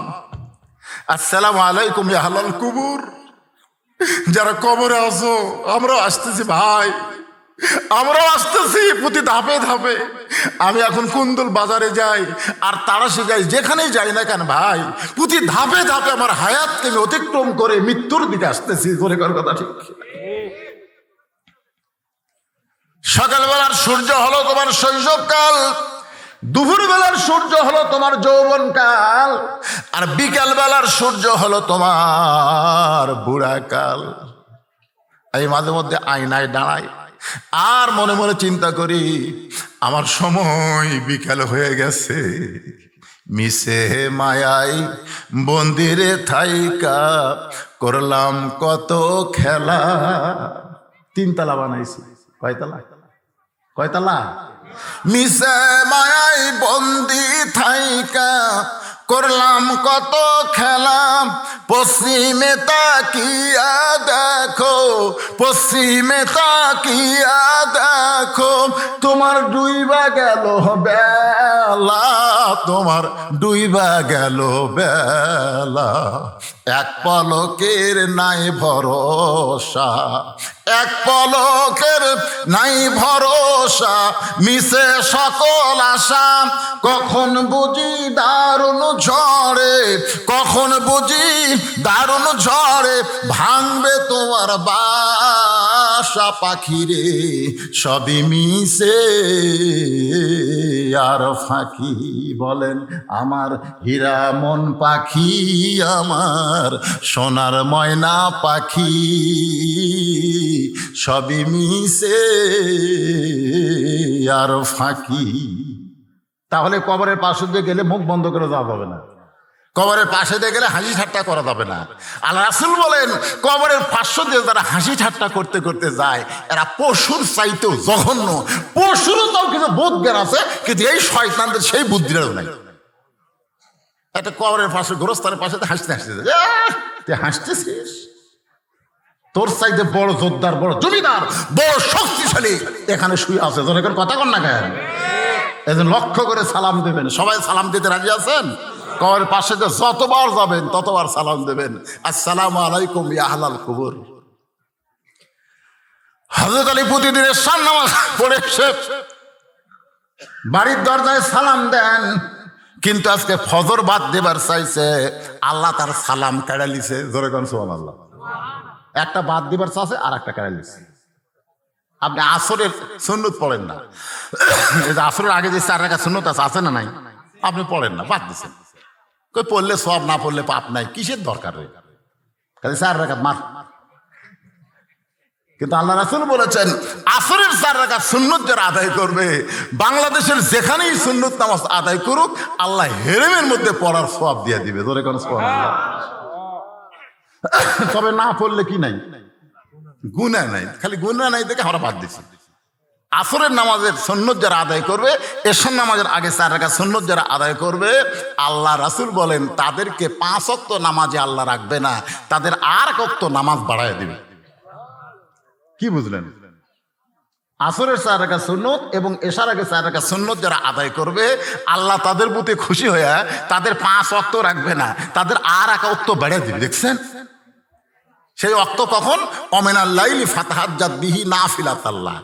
সবাই যখন ঘুমায় থাকবে, নেটওয়ার্ক যখন ক্লিয়ার, দেখবেন সবসময় মাঝে মধ্যে যখন কিছু ফ্রি টিরি দেয় তখন দেখবেন মোবাইল করলে কবি ব্যস্ত। এ কথা কয় কি কয় না, মানে নেটওয়ার্ক এমন বিজি হয়ে গেছে, কিন্তু সবাই ঘুমিয়ে গেছে, তখন নেটওয়ার্ক কি একেবারে ক্লিয়ার হয়ে গেল। আপনি তাহাজ্জুদের 4 রাকাত নামাজ পড়লেন, কমপক্ষে 4 রাকাত, 8 রাকাত 12 রাকাত আপনি আদায় করতে পারেন, তবে কমপক্ষে কয় রাকাত? 4 রাকাত নামাজ আদায় করলেন। 1 জগ পানির মধ্যে 1 মুষ্টি চিনি দিয়ে 2টা ঘন্টন মারলে ওই পানির মধ্যে চিনি যেমন বিলীন হইয়া যায়, ওই তাহাজ্জুদ গুজারি বান্দাটা আমার আল্লাহর মহব্বতে নিজের অস্তিত্বকে তেমন বিলীন করে দিবে। ওর কাছ থেকে গোটা দুনিয়াও যদি চায় নেওয়া হয়, কেড়ে নেওয়া হয়, ও কোনোদিন 1 ওয়াক্ত নামাজ বাদ দিবে না। সুবহানাল্লাহ কর না কেন? হযরত আলী কি বাদ দেবার চাচ্ছে? ফজরের নামাজ। আল্লাহ সালাম কেড়ে দিচ্ছে, দরজায় ডাকতেছে, হাসান হোসেনের মা দরজা খুলে দাও। এতদিন সালাম দিত, আগে সালাম দিত, আর একদম সালামের কথা আল্লাহ কেড়ে দিচ্ছে। তো এখন সালাম না দিয়ে বলছে হাসান হোসেনের মা দরজা খুলে দাও। ফাতেমা দরজা খুলি বলতেছে আসসালামু আলাইকুম। আলী বলতে তার মনে নাই রে, আসসালামু কবলাল কালাম, কোনো কথাবার্তা বলার আগে কি দেওয়া লাগবে? আর আমি হাসান হোসেনের মা দরজা খুলো, সালাম বাদ দিয়ে আমি আগে তোমার ডাক দিলাম। ফাতেমা বলতেছে আমি তো সালাম দিছি, আপনি ওয়ালাইকুম কোন? আলী বলতেছে ওয়ালাইকুম আসসালাম। নবীর মেয়ে ফাতেমা মুসকে মুসকে হাসে আর বলে, এমন কি বাদ দেবার চাইলেন যে বাদ দেওয়ার কারণে চিরাচরিত সালাম আপনার কাছ থেকে আল্লাহ কায়রা নিছে? আলী বলতেছে, আজ থেকে আর ফজরের নামাজ আমি পড়বো না, নামাজ না পড়লেও আল্লাহ জান্নাত দিবে, এই কথা তোমার বাবা বলেছে। ফাতেমা মুসকে মুসকে হাসে। আলী বলতেছেন, হাসতেছো কেন? বলে, আচ্ছা ফজর নয় বাদ দিলেন, কিন্তু তাহাজ্জুদ? আলী বলতেছে, ওটা বাদ দেওয়া যায়। সুবহানাল্লাহ। তাহলে তাহাজ্জুদ বাদ দিতে পারবেন না, ফজর বাদ দিবেন? আলী বলে, ফাতেমা অত কথা বলো না, নবীর কাছে বলে আইছি ওই কষ্টের নামাজ আজ থেকে আর আমি পড়বো না। তাহাজ্জুদের নামাজ হয়ে গেল। কিছুক্ষণ পরে যখন হযরত বেলাল আজান দেয়, যেই বেলালের আজানটা শুধু দুনিয়ার মানুষের মধ্যে সীমাবদ্ধ থাকে না, আল্লাহর আরশ পর্যন্ত পৌঁছে যায়। আচ্ছা সেই আজানে কি হবে কন্ত মুসলমানের? আমার এক মুয়াজ্জিন সাহেব কয়, হুজুর এই কিছুদিন হলে আমি আজান শুরু করতে কুত্তে ভুক ভুক করে, মানে আগে করতো না, কিন্তু কিছুদিন হলে যে ফজর আজান দিবা শুরু করি তখন চারিদিক থেকে কুত্তাতে কি হয়, দৌড়ে এসে মসজিদে হু হু হু করে। তে কারণ কি? আমি কইলাম, বাড়ি কি কারণ রে? আপনাকে এলাকাতে এরকম কুত্তা ভোগে নাকি? তা আমি চিন্তা করলাম, কুত্তা ভোগে কেন? তারপরে একজন আমাকে কইল, হুজুর যে মুয়াজ্জিন আজান দিচ্ছে কুত্তা ভোগার কারণ হলো ওর বেটাই হয়তো ঘুম পড়ে, মসজিদে আসে না, এই জন্য কুত্তার এটা পছন্দ হচ্ছে না। কিরে তুই তো নিজের বেটা ঘুম পড়ে, তুই আজান দিয়ে কাক চাপন করবো রে? আপনি খোঁজলে দেখেন তো মুয়াজ্জিনের আসল খবর কি। পরে খোঁজলে দেখি মুয়াজ্জিনের 3টা আইডিয়া, এক উক্ত নামাজ পড়ে না। কুত্তা এসে লোকমা দিচ্ছে আজান, এই মসজিদ দেওয়ার আগে তোর আইডিয়ার কাছে আগে আজান দে, ওই 3 চেতন করা তারপরে মসজিদে তাই। কারণ জান্নাতে যাবার চাইলে তুই বাবা মুয়াজ্জিন একলাই যাবার পারবি না, ওদেরকে সাথে নিয়ে যাওয়া লাগবে। জোরে কোন কথা ঠিক কিনা? হযরত বেলালের আজান আল্লাহর আরশ পর্যন্ত পৌঁছে যায়। এই কথার দ্বারা মুয়াজ্জিনে মনে কষ্ট নেবেন না। আল্লাহ রাসূল বলেছেন, বেলালে আয় আয় আমার কাছে আয়, আজকে একটু মাপ দিবার চাই। বেলাল বলে, হুজুর কি মাপ দিবেন? বলে, আমি হলাম ইমাম, তুই হইলাম মুয়াজ্জিন, আমরা 2 জন দাঁড়াবো, দেখি কে লম্বা হয়। বেলাল কয়, হুজুর আপনার থেকে তো আমি খাটোই। রাসূলকে আয় তো দেখি। নবীর কাছে আসলে বেলালকে রাসূল মাপ দিয়ে দেখে আধাত খাটো। বিলাল বলে, হুজুর আমি আপনার সাথে খাটোই তো, আপনি ইমাম আর আমি মুয়াজ্জিন, বোঝেন না? ইমামের সাথে মুয়াজ্জিন লম্বা হলে মানাবে? রাসূল বলে, দুনিয়ার তো ঠিকই মানাচ্ছে রে, কিন্তু মরার পর। হযরত বেলাল পাগলের মতন কাঁদতেছে, হুজুর আপনার মাথার উপর আমার মাথা কেন যাবে? রাসূল বলে, বেলাল রে কান্দিস না, লাইলাতুল মিরাজে এমন একটা জায়গায় আমি ভয় পাইছিলাম, আল্লাহর কাছে আমি একাই যাচ্ছি। এতক্ষণ আমার সঙ্গে জিবরাইল ছিল, কিন্তু এখন আর জিবরাইল নাই, আমি একা একা আল্লাহর কাছে কেমনে যাই? এমন সময় দিকে আমার সামনে কে যেন হাঁটতেছে। ডাকতে বললাম, মাবুদ গো, ফেরেশতা জিবরাইলকে তুমি কায়রা নিলা, আসার অনুমতি দিলা না, কিন্তু এই নীরব জায়গা আমার সামনে এমন করে কে যায়? আল্লাহ বলে, হাবিব আপনার সামনে যারা হাঁটনের শব্দ পান তাকে কি এক নজর দেখবার চান? নই বলে, আল্লাহ গো, আমার আগে তোমার আরশে কে আইছে, আমি এক নজর দেখতে চাই। আল্লাহ বলে, বেলাল নবীর দিকে একবার তাকা। হযরত বেলালের মুখটা দেখে নবী চমকে গেল। মেরাজ পাড়ি দিয়ে তাকায় দেখে সকালবেলা বেলাল। নবী বলে, বেলাল রে তুই কখন আইলি? বেলাল বলে, হুজুর কোথায় গেলাম? রাসূল বলে, বল তুই কখন আইলি? বেলাল বলে, কোথায় গেলাম? আল্লাহ নবী বলেন, আমার আগে তোরে দেখছি আজকে আরশে।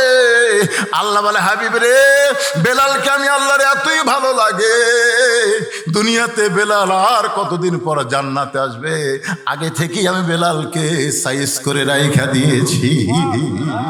ধরে কান্না সুবহানাল্লাহ। সেই বেলাল দিছে আযান। আজান শোনার পরে হযরত আলী আর বাড়িতে থাকতে পারে না, বাড়ি থেকে বের হওয়ার রওনা দেয়। ফাতেমার সামনে দাঁড়ায় বলে, কোথায় যাবেন? যাবেন কোথায়? আলী বলতেছেন, ফাতেমা এতদিন মসজিদের ভিতরে ঢুকে নামাজ পড়েছি, আজকে মসজিদের বাহির থেকে নামাজির দৃশ্য একটু দেখবার চাই। এতদিন ভিতরে ঢুকে পড়ছি তো, আজকে বাইরে থেকে একটু দেখবার চাই দেখি নামাজের সাইজ কিরকম। এটা কিন্তু ভিতরে ঢুকলে বোঝা যাবে না, বাইরে থাকলে বোঝা যাবে, ঠিক না? বাহিরে থাকলে বোঝা যায়, ভিতরে ঢুকলে বোঝা যাবে। তাই আপনি ভিতরে ঢুকে দেখেন আওয়ামী লীগ নেই, বিএনপি নেই, জামাত নেই, জাতীয় পার্টি নেই। আমি বাইরে থেকে দেখতেছি ওরা তিনজন ভিতরে, এটা ভিতরে ঢুকলে বাইরে থেকে দেখতে তিনজন। টাইম হয়ে গেছে আসরের, কিন্তু হুজুর নেই। বেকায়দা, হুজুর ছাড়া এখন সামনে কে যায়? তিনজনের মধ্যে একজন আমার এলাকার তো আওয়ামী লীগ করে, একজন জামাত ইসলাম, একজন বিএনপি।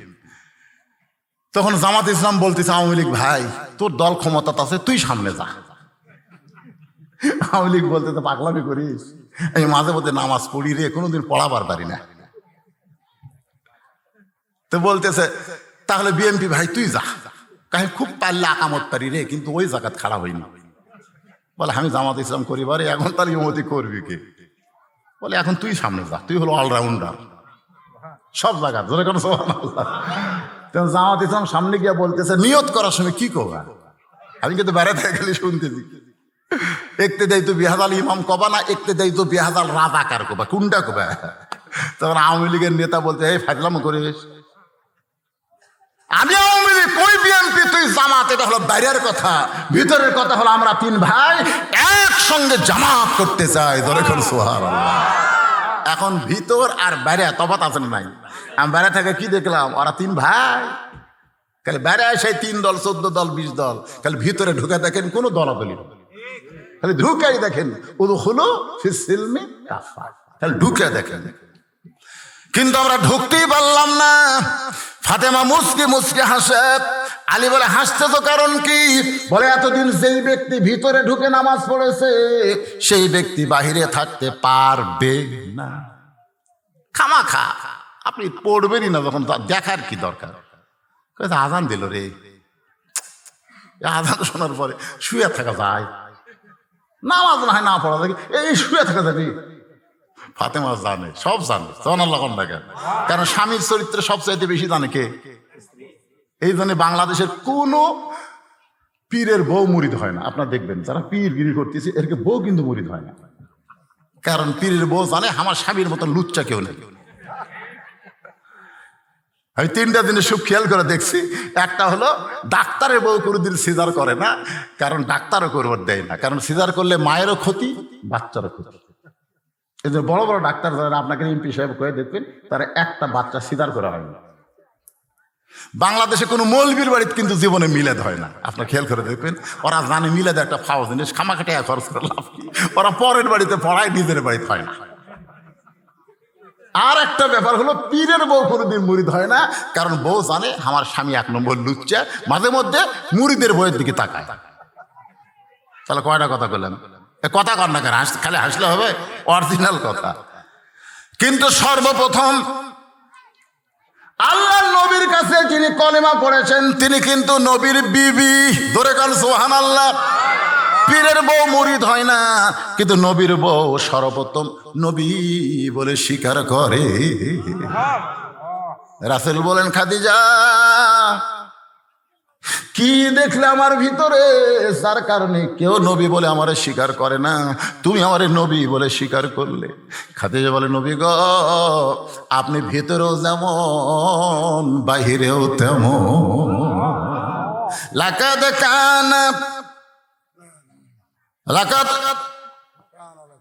লাকাদ কানা লাকুম ফি রাসূলিল্লাহি উসওয়াতুন হাসানাহ।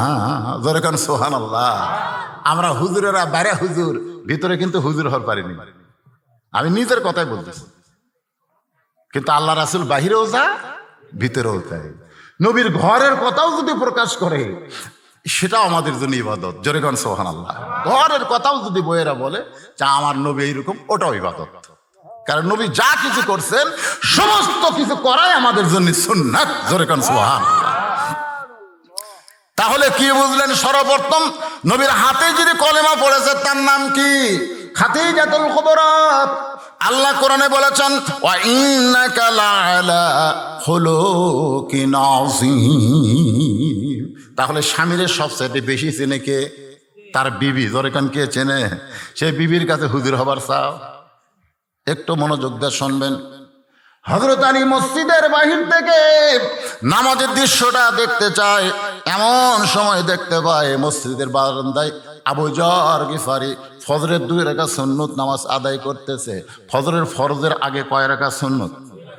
এই 2 রাকাত সুন্নতের দাম আল্লাহ রাসূল বললেন আসমান এবং জমিন বিক্রি করলেও ফজরের 2 রাকাত সুন্নতের দাম দেওয়া যাবে না।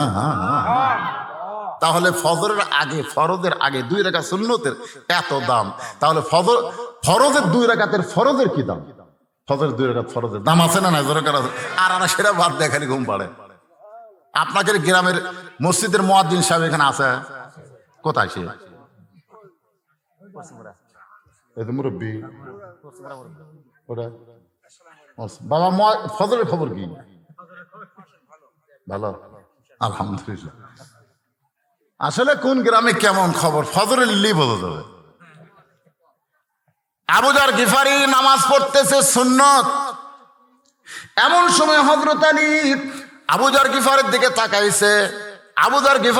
তাকাইছে। কি তাকান? এইরকম না, রাসূল বলেছেন ইত্তাকু ফিরাসাতাল মুমিনিনা ফাইন্নাহু ইয়ানজুরু বিনুরিল্লাহ। হযরত আলী তাকায় দেখতে পায় আবু যর গিফারি মধুপান করতেছে। এই জন্যে আল্লাহ রাসূল বলে তোরা নামাজ নিয়ে কবরে যা, 1 নম্বরের কোনো টেনশন করা লাগবে না। যখনই মুনকির নাকির বলবে মান রব্বুকা, তোমার রবকে, তখন আপনাকে বলা লাগবে না, আপনার নামাজ খাড়া হবে, আপনি ঘুমের মধ্যে থাকবেন। নামাজ খাড়ায় বলবে এই মুনকির নাকির এই কাকে রব সম্পর্কে প্রশ্ন করিস? এই যাই শুয়ে আছে, তা আমি কি?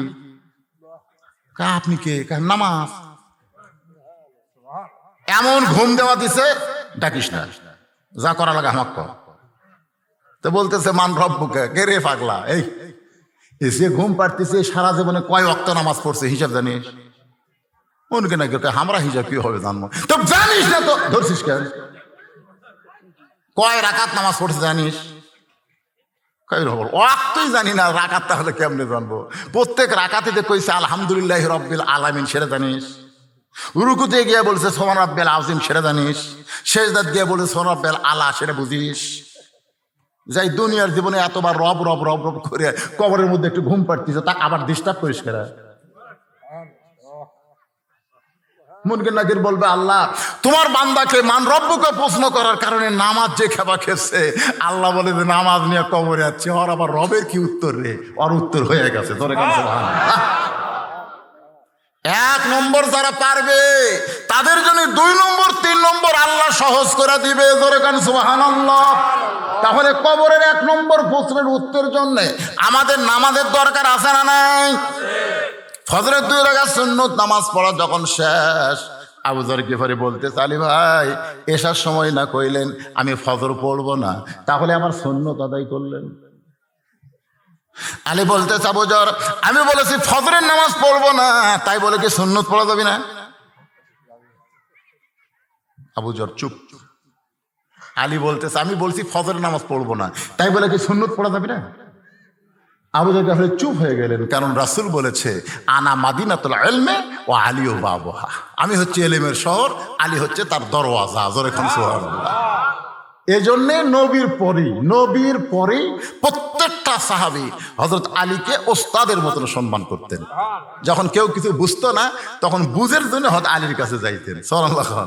আবু বকর, উমর, ওসমান সবাই, কারণ নবী কইছে যে আমি হচ্ছে ইলমের শহর, আলী হচ্ছে তার দরওয়াজা। কিছু যদি পাবার চাও আমার কাছে না আসে আলীর কাছে যাও, কারণ দরজা দিয়ে না ঢুকলে ঘরের মধ্যে আসতে পারবা না। জোরে কর কথা ঠিক কেন? খুব খেয়াল করবেন। এই জন্য প্রত্যেকটা সাহাবী হযরত আলীকে ওস্তাদের মতন সম্মান করতেন। যেই বলছে আমি না হয় ফজর পড়বো না, তাই বলে কি সুন্নত পড়া যাবে না? কিছুক্ষণ পরে যখন জামাতের সময় হয়েছে, হযরত বেলাল আকামা শুরু করেছেন। আকামতের মধ্যে একটা শব্দ দুইবার বলে, কদ কামাতিস সালাহ, কদ কামাতিস সালাহ। শব্দের অর্থ হলো নামাজ দাঁড়িয়ে গেছে। এমন সময় আল্লাহর আইন হলো কুমু লিল্লাহি কানিতিন। কুম মানে কি দাঁড়াও, লিল্লাহি আল্লাহর জন্য, কনিতিন আনুগত্য নিয়ে। তার মানে বোঝা গেল দাঁড়ানোর মতন শক্তি আপনার থাকলে আপনি বসে থাকার নামাজ হবে না। নামাজের যে কয়টা ফরজ আছে তার মধ্যে একটা ফরজ হলো দাঁড়িয়ে নামাজ পড়া। যখন কি হয়ে নামাজ পড়া, তাহলে দাঁড়ানোর মতন যার শক্তি আছে তাহলে তাই কি বসা চলবি? কিন্তু এখন দুই একটা আছে চেয়ারত বসতে আছে না নাই? আপনাকে হয়তো এখানে নাই। ওই দেখবেন গোটা হাট বাজার করতেছে ব্যাগ লিয়া, ভ্যানের 10 টাকা দিবে না দেখে 2 কিলো হাঁটতেছে, কিন্তু মসজিদে ঢুকাই চেয়ার খুঁজতেছে। এখন আপনারা বলেন কোরআনের এই আয়াত অনুযায়ী চেয়ারত বসে নামাজ হবে? হবে, যদি হাত পা ভাঙ্গা যায়, রুকু সেজদা করবার যদি না পারে, তাহলে তার নামাজ হবে কিন্তু জামাত হবে না। এই জিনিসটা খেয়াল করুন, তার নামাজ হবে কিন্তু জামাত, কারণ জামাত করতে গেলে কাতার সোজা করা হলো ওয়াজিব, আর কাতার সোজা করতে গেলে পায়ের গোড়ালির সঙ্গে গোড়ালি মিল করা হলো ফরজ। আগালি মিল করলে হবে না, গোড়ালি মিল করা লাগবে। এখন গোড়ালি যদি মিল করবার চান, আপনি চেয়ারত বসলে আপনার পায়ের গোড়ালি কোথায় গেল? তাহলে আপনার তো কাতার সোজা হচ্ছে না। তাহলে ওই চেয়ার বসা মানুষকে মসজিদে নামাজ পড়তে দিবেন একেবারে সবার শেষে। তুই যখন চেয়ারে বসবি তুই শেষে যা, তুই আমাদের কাতার ছাড়া। ধরে কেন কি ছাড়া? কথা কয় না কেন? কি ছাড়া? তুই আমাদের কাতার ছাড়া। যেই মাত্র কদ কামাতিস সালাহ, কদ কামাতিস সালাহ বলেছে কে? হযরত বেলালের আকামতের ভিতরে সঙ্গে সঙ্গে আলীকে কোরআন বলতেছে কুম কুম, বসে আছিস কেন? তুই ফজর পড়বো না, বাড়ি থাক, ফাতেমার সাথে থাক। তুই মসজিদের মধ্যে ঢুকে সুন্নত পড়ে বসে আছিস, দাঁড়া, লিল্লাহি আল্লাহর জন্য, সুবহানাল্লাহ, আল্লাহর জন্য খাড়া হ। কনিতিন, খালি দাঁড়ালে হবে না, আনুগত্য নিয়ে দাঁড়া। হযরত আলী খুব জোরে সরে সামনে কাতারে গিয়া দেখে জায়গা নাই। আবু বকর আর উমরের মাঝখানে এভাবে হাত ঢুকাইয়া দিয়া এরকম একটা চাড়া মারছে। আকবার আছে, আল্লাহু আকবার। হযরত পড়বি না, কোন কাতারত গেছে? আমার এমন জায়গার ডান আছে যে ডান পাশে আবু বকর, বাম পাশে উমর। জোরে কোন সুবহানাল্লাহ। ফজরের নামাজ শেষ, ফজরের নামাজ শেষ। আজকের বিষয় হলো ফাদখুলি ফি ইবাদি ওয়াদখুলি জান্নাতি। আর ইবাদত করতে গেলে 1 নম্বর ইবাদতের নাম কি? আরো জোরে বলেন। বাংলাদেশে নামাজ না থাকার কারণে আজকে আমাদের সমাজের অবস্থা এমন হলো, দেখবেন 5 ওয়াক্ত নামাজ যে মহিলা পড়ে ও কোনোদিন বেপর্দা হয় না, কারণ নামাজে ওকে পর্দা শিখায়। আপনি যেমন তেমন কাপড়ে কিন্তু নামাজ পড়লে হবে না। মেয়েরা দেখবেন যখন বাড়িতে নামাজ পড়ে তখন এত সুন্দর করে কাপড় গায়ে দেয়। ওই নামাজ 5 বার পড়ার পরে আল্লাহ তারে বুঝাই দিল, তুই এত সুন্দর করে যখন নামাজ পড়িস, আল্লাহর সঙ্গে দেখা করতে চাস, তাহলে জনগণের সঙ্গে পর্দা করি তোকে থাকতে হবে। আমার মা বোনেরা মনোযোগ দিয়ে শুনবেন। হযরত আলী সামনে কাতারে নামাজ যখন শেষ হয়ে গেল, সালাম ফিরানোর পরে নবী বললেন, আলী তুমি তো ফজরের নামাজ পড়বা না, তাহলে সামনে কাতারে কেন? আবু বকর খালি মুচকি মুচকি হাসতেছে। সুবহানাল্লাহ। আল্লাহ রাসূল এসার সময় কি কথা, নামাজ যদি জান্নাতের জন্য হয় আলী নামাজ বাদ দিবি, এটা আল্লাহর জন্য হলে ইন্না সলাতি, নামাজ কার জন্য? যদি আল্লাহর জন্য হয় আলীর জীবন যাবে, কিন্তু তার জীবন থেকে একক তো নামাজ কোনোদিন বাদ যাবে, এটা কিন্তু আবু বকর রাসূল কইছে। এখন আলীকে বলতেছে, আলী রে, তুই না কইলি ফজরের নামাজ পড়বো না, তাহলে সামনে কাতারে খবর কি? আলী পাগলের মতন কান্দে। রাসূল বলে, আলী রে কান্দিস কেন? তুই কান্দার কারণ কি? আলী বলতেছে, নবী গো, বহু চেষ্টা করলাম নামাজ বাদ দিব। রাসূল বলে, কেমনে দিবি? জিহাদের ময়দানে মুসলমানের বিজয় হলো, কিন্তু যিনি ময়দানের সেনাপতি তিনাকে খুঁজে পাওয়া যাচ্ছে না। ওই যুদ্ধের সেনাপতি হলেন হযরত আলী। জোরে কান সুবহানাল্লাহ। মুসলমানের বিজয়ের পর সেনাপতির মুখে নবী জিহাদের বিজয়ের খবর নিবে, কিন্তু সেনাপতি নাই। রাসূল বললেন, আমার আলী এখন কোন জায়গায়? তন্ন তন্ন করে খুঁজে দেখে ময়দানের ভিতরে, যুদ্ধের ময়দানের ভিতরে হযরত আলী সেজদার মধ্যে পড়ে আছে। সাহাবীরা এসে হযরত আলীর দিকে লক্ষ্য করে দেখে হযরত আলীর পিছে এমন একটা তীর ঢুকে গেছে। নবীর কাছে গিয়ে বলতেছে, রাসূলুল্লাহ, আলীরে পাওয়া গেল। রাসূল বললেন, কোথায়? বলে, আল্লাহর কাছে। কারণ মানুষ যখন সেজদা দেয়, ওয়াক্তারিফ ওয়াসজুদ ওয়াক্তারিফ, আল্লাহর সব চাইতে নিকটে চলে যায়। আপনি যখন সেজদা দিবেন তখন আল্লাহর সবচেয়ে নিকটে চলে গেছেন। জোরে করে সুবহানাল্লাহ। হুজুর, আমরা লক্ষ্য করে দেখলাম আলীর পিঠে একটা তীর ঢুকেছে। ওই পিঠের মধ্যে তীরটা এখনো দেখা যায়। আমরা কি করব? আল্লাহ রাসূল বললেন, আলীরে কষ্ট দিস না, আলীরে কষ্ট দিস না, খবরদার তীরটা নিয়ে বের করবে না। কিতাবের মধ্যে আছে, হযরত আলী যখন নামাজের মাঝখানে, এমন সময় দুজন সাহাবী, জাবের আর হুযায়ফা, দুইজন সাহাবী, তাদেরকে রাসূল বললেন, তোরা জামাতে নামাজ পড়বি না, ওই তীর বের করার জন্য তোদের চেষ্টা করা লাগবে। নামাজের মধ্যে হযরত আলী তীর শলাকা ধরে টানে, আলী খালি লড়ে। যেই মাত্র সেজদায় গেছে, এমন সময় দুইজন সাহাবী ওই তীরটা পিঠ থেকে বের করার জন্যে, কারণ কাফেরেরা তীরের সঙ্গে বিষ মাখায়া এমন ভাবে মাইরা দিয়েছে, ওরা সামনে মারতে পারে নাই, পিছন দিক থেকে মারছে। কারণ আলীর সামনে যে আসে সে খতম হয়ে যায়। সুবহানাল্লাহ। তো ওরা কি করছে? পিছন দিক থেকে মারছে। এখন বিষ মাখা দিচ্ছে, গোস্ত জমাট হয়ে গেছে সিমেন্টের মতন। দুইজন সাহাবী পিঠের উপর দুই পাও দিছে, জানেন? পা দিয়ে এত জোরে টান মারছে, তীর শুধু বের হয় নাই, তীরের সঙ্গে গোস্ত পর্যন্ত ছিঁড়াইছে। নামাজ শেষ করার পরে তীর আর গোস্তের টুকরা যখন নবীর কাছে জমা দেয়, নবী আমার তীরটাকে সামনে রেখে গোস্তের টুকরার উপরে ডান হাত এভাবে লাগায় দেয়। আলী কোথায় রে? হযরত আলী নবীর সামনে দাঁড়ায় বলে, লব্বাইক ইয়া রাসূলুল্লাহ, এই তো আপনার সামনে রয়েছে। রাসূল বলে, আলী রে, তোর পিঠ থেকে তীর বের হয়েছে, তুই কি জানিস? আলী বলতেছে, রাসূলুল্লাহ, এখন পর্যন্ত পিছনে হাত দেইনি, যদি হাত দেই তাহলে বুঝতে পারবো। রাসূল বলে, দিস না রে, পিছনে হাত দিস না। শুধু তোর তীর বের করেনি, ওরা তোর পিঠের গোস্ত পর্যন্ত ছিঁড়ে আনছে। আমি জানি আলী জানতে চায়, আলী রে, পিঠ থেকে তীর বের হলো, গোস্ত ছিঁড়াইলো, তুই তখন কোথায় ছিলি বল? তুই কি বলবি না? আজকে আমার সাহাবীর মধ্যে তুই কি বলবি না? কারণ আমি হলাম শহর আর তুই হলি দরওয়াজা। আলী বলতেছে, ইয়া রাসূলুল্লাহ, আপনি যখন বলতেছেন তাহলে শোনেন। আমি তখন কাবার ভিতরে ছিলাম, আবু বকর ওমর খালি মুখ চাওয়াচাই করে।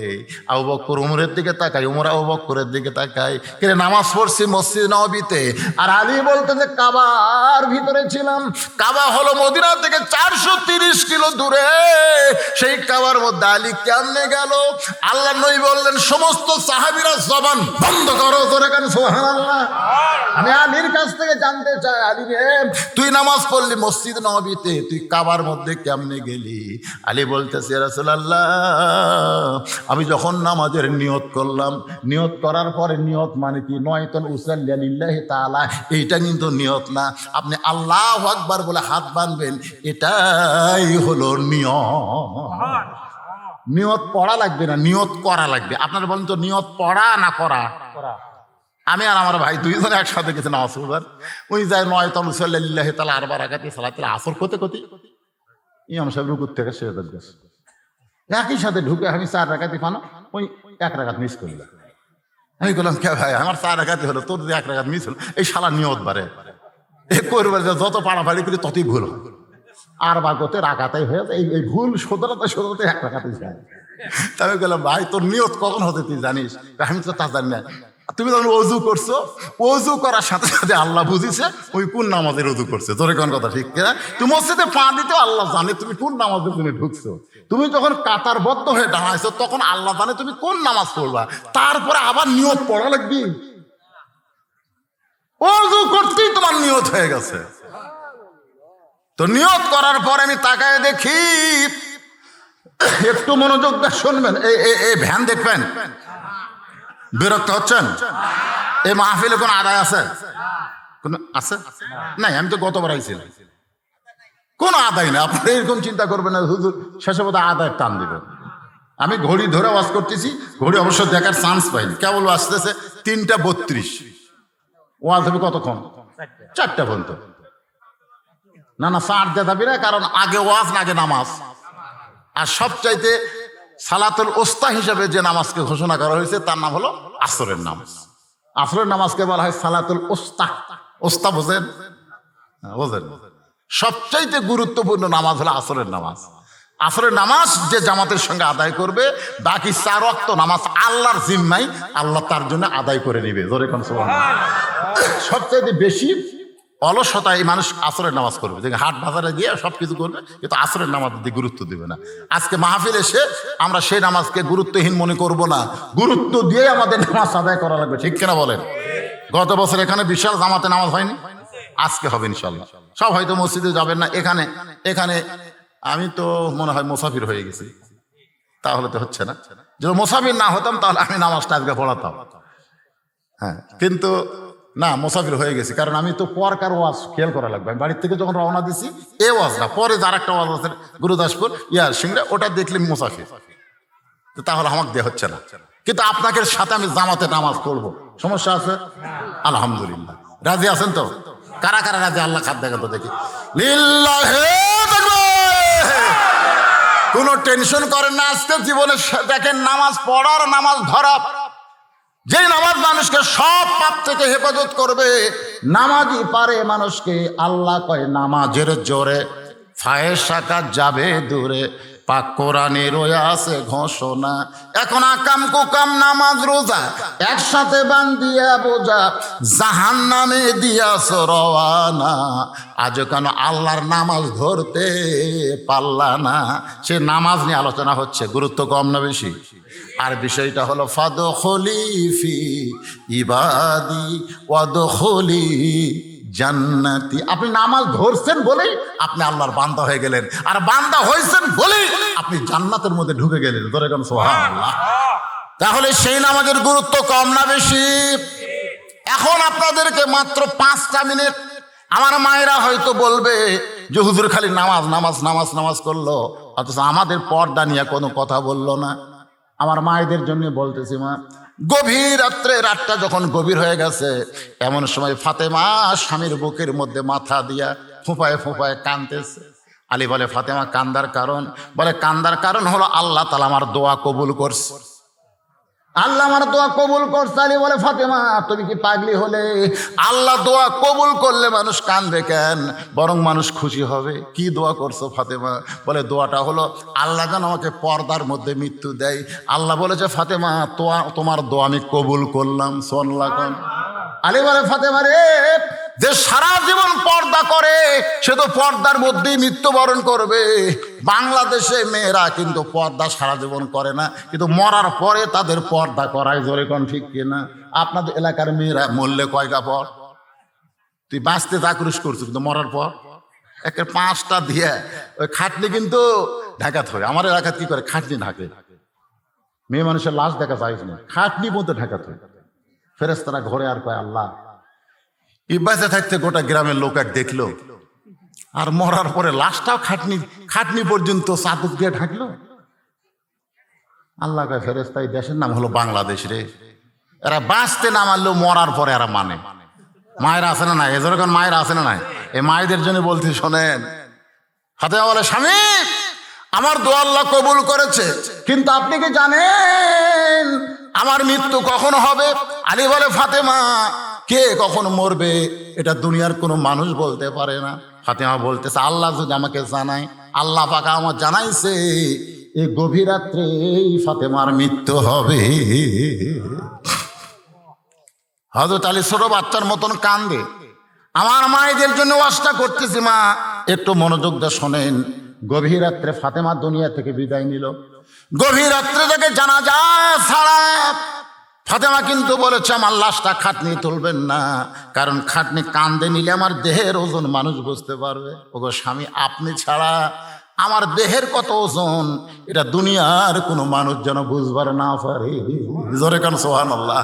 কারণ আপনি আমাকে লাড়াচাড়া করেছেন, আপনি আমার স্বামী, আপনি আমাকে কান্দে করে নিয়ে যাওয়ার পারবেন না। ওই জান্নাতুল বাকির পূর্ব কোণায় সবুজ রঙের একটা বাতি জ্বলবে, ওই বাতি বরাবর আমাকে দাফন করে দিবেন।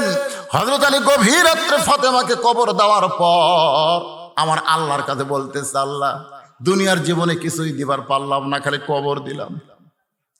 আল্লাহ গো, নবীর কলিজার টুকরা ফাতেমা, কত ধনী ধনী যুবকেরা বিয়ে করবার চাইছিল, কিন্তু নবী আল্লাহর হুকুমে গরিব আলীর সঙ্গে ফাতেমার বিয়ে দিল। আল্লাহ গো, আমি আলী সুখ দিবার পারিনি দুনিয়াতে, মরার পরে তুমি একটু তারে সুখ দিও। এই দোয়া যেই মাত্র হযরত আলী করেছে, করার পরে তাকায় দেখে সামনে কয়েকটা পুরাতন কবর।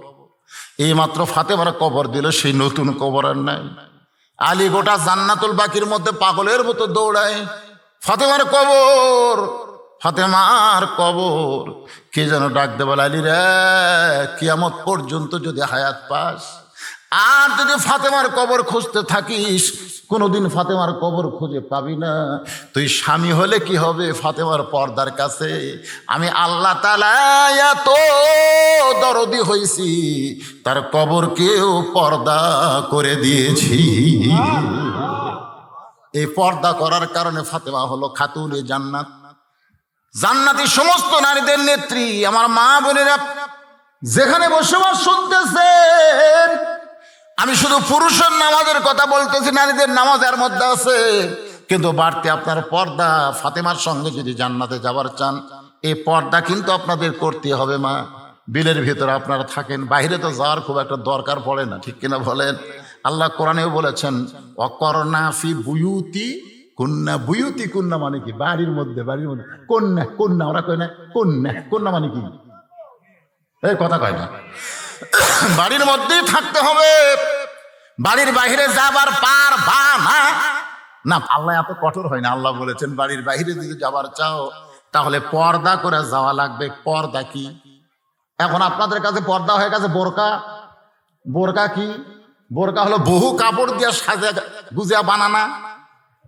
আমি আমার নানির বোরকা দেখছি, দাদির বোরকা দেখছি, তারা যখন কোনো জায়গায় যাইতো, তাদের যে টোপলা কাপড় সব ওই বোরকার ভিতরে, বোরকার মধ্যে ব্যাগ, বোরকার মধ্যে পানির ডাবরি, বোরকার মধ্যে সব। এখন এই চিকন মানুষ এক বোরকার মধ্যে সব নেওয়ার কারণে এই হাতির মতন মোটা হয়ে গেছে। মানুষ কিন্তু চিকন, কিন্তু ভিতরে সব লিখে তো দ্বারা কিছু লেগেছে, ভিতরে নেওয়ার কারণে মোটা হয়ে গেছে। মরদ মানুষকে এটা মানুষ লয়, এটা পেতনি রে। কেউ যদি একবার তাকাছে ভয় আর দুইবার তাকাই না। আর এখনকার বোরকা গুলো ভাই এমন বোরকা আটো সাটো হসে, এখন ভিতরে কোন জিনিস কুটি আছে বাইরে থেকে বোরকা পড়লেও বোঝা যায়। জোরে কোন ঠিক কিনা? এটা বোরকা লয় তো, এটা পর্দা লয় তো। পর্দা হলো যে পরপুরুষ যেন বুঝবার না পারে। মায়েরা যারা আছেন একটু মনোযোগ দিয়ে শুনবেন। এবার হযরত আলী বলতেছে, রাসূলুল্লাহ, নামাজের নিয়ত করার পর আপনি বলেছেন তাকায় থাকতে হবে সেজদার দিকে। জোরে কোন, কোন দিকে? এই নিয়ত করার পরে কোন দিকে? সেজদার দিকে তাকায় থাকতে হবে। রুকুত গেলে কোন দিকে? এগুলা কিন্তু তালিম দেওয়া লাগে 7 বছর থেকে। অনেকে আছে নামাজ পড়ে, আমি যতবার মক্কা মদিনাতে গেছি ভাই, আমাকে বাংলাদেশি মুসলমানের নামাজ হলো সবচাইতে ভালো। ওই সুদানি আফ্রিকানরা নামাজ পড়ে ঘাড় চুল, 2 হাতে ছাড় দিয়ে ঘাড় চুল করছে, এ করতেছে। আমি কই কি রে, আমাকে বাংলাদেশের নামাজ এত ভালো, এরকে নামাজ এরকম ব্যাসাই দেখে। আমি ওটা বুঝতে পারলাম কাবার কাছে গিয়ে। কাবার কাছে গিয়ে দেখি ভাই গোটা কাবার মাত্র একটা দরজা, আর সেই দরজাটা বাংলাদেশের দিকে। ধরে করো সুবহানাল্লাহ। হায় হায়, একটা ঘরে ঢুকপারে গেলে দরজা দিয়ে ঢোকা লাগে। আল্লাহর কি শান, সে দরজাটা বাংলাদেশের দিকে আল্লাহ ঘুরে দিয়েছে। যা তোরা এখানে নামাজ পড়বি না, তোদের নামাজ তোদেরকে কাবার ভিতর দিয়ে বাইতুল মামুর থেকে আল্লাহর আরশ পর্যন্ত পৌঁছে দিবে।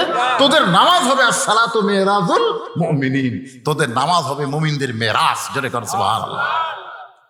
বাংলাদেশের লোকের নামাজ খুব ভালো, তারপরে দুই একটা বেসাইদা আছে না নাই? জোরে করে আছে না নাই?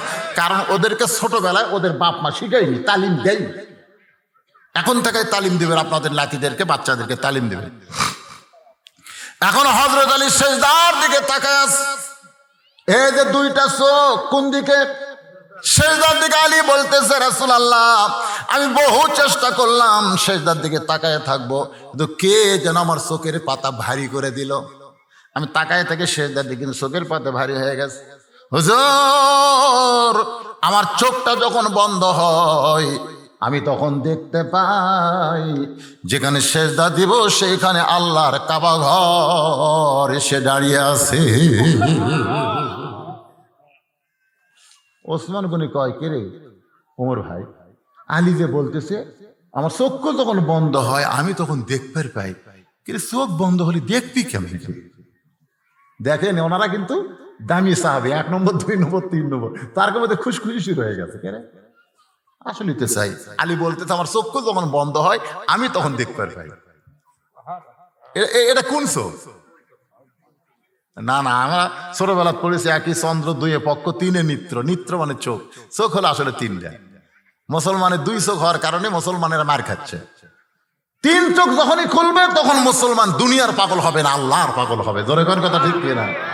আলী বলতেছেন, ইয়া রাসূলুল্লাহ, আমি তখন দেখতে পাই আমার সেজদার জায়গায় আল্লাহর কাবা ঘর।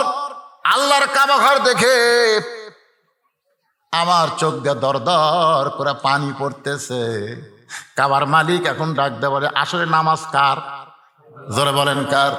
কাবার মালিক ডাক দেয়, বলে আলী রে, তোর নামাজের সাইজ ভালো, এই জন্য আমি আল্লাহ তাআলা দূরের কাবা সেজদায় দিলাম, তারপরে তুই কান্দিস কেন? আলী বলতেছে, আল্লাহ তুমি যখন আমার সঙ্গে কথা বলো আমার সাহস বাইরে গেল। মাবুদ, সেজদার জায়গায় কাবা দিয়া তুমি আলী রে খুশি করতে পারবা না? আল্লাহ বলে, আলী কেমনে খুশি হবি? বলে, আমি রে কাবার সেজদা দেই না, আমি আলী কোনদিন কাবায় সেজদা দেই না, আমি সেজদা দেই কাবার মালিক আল্লাহর কুদরতি পাই। তোমার 2টা পা আমার সেজদায় দাও, আমি তোমার পায়ে সেজদা দিয়া সুবহান রাব্বিল আলা বারবার বলতে চাই। তুমি উপরওয়ালা, আমি আলী হলাম সেজদাওয়ালা। আলী বলে, নবী গো, ওই আল্লাহর কুদরতি পায়ে সেজদায় আছি, ওই সময় আমার পিঠ থেকে তীর টেনে বের করছে, পিঠের গোশত ছিঁড়াইছে। আমার 7টা টুকরা করলেও আমি বুঝতে পারতাম না, কারণ নামাজ আমাকে আল্লাহর কাছে পৌঁছায় দেয়। আলী বলতেছি, ইয়া রাসূলুল্লাহ, বহু চেষ্টা করলাম ফজরের নামাজ পড়বো না, হুজুর বহু চেষ্টা করলাম আমি আজকে ফজরের নামাজ পড়বো না, কিন্তু আমি চেষ্টা করলে কি হবে? আমি নামাজ ছাড়বো, কিন্তু নামাজ আমাকে ছাড়বে না।